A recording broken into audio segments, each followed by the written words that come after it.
20 вопросов на знание правил дорожного движения. Первое задание сразу же вводит некоторых водителей в замешательство. Иса Вельхиев за рулем около 30 лет. От соревнования в первую очередь, говорит, ожидает узнать, какие пробелы в знании правил допускает. Видите, что здесь сложно ответить, что означает термин ограничение видимости. А видимость ограничения, шорт мы за поворот шалыр, туман и ламбы.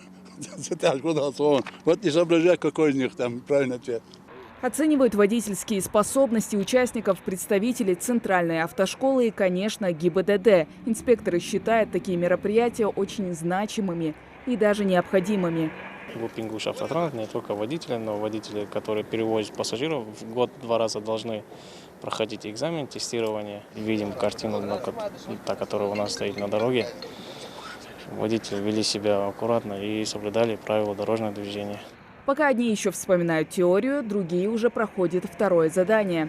Насколько комфортно ехать пассажиру в общественном транспорте, оценивают уже на практике. Разворот в ограниченном месте, змейка, заезд в гараж и парковка задним ходом. За каждое задание водители получают около 5 баллов.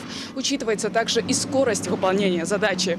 Если теоретические знания вызывают некие сомнения, то практика обходится без ошибок и всяких нареканий. Иса, к примеру, одним из первых закончил тестирование и сейчас за рулем автобуса. Игрушку детством сколько лет. Без искреннего интереса к своей работе на победу можно не рассчитывать, говорят организаторы соревнования. Помимо того, что мероприятие проходит в преддверии профессионального праздника водителей, это далеко не главная цель его проведения. Первое – это проверка знаний правил дорожного движения среди водителей общественного транспорта. Второе – это исполнение программных мероприятий по линии программы повышения безопасности дорожного движения. В качестве приза победители получают диплом вместе с кубком и канистру с моторным маслом. С отрывом в несколько баллов лучшими стали работники Ингуш Автотранс. Хава Газикова, Асхаб Белакиев, Новости 24.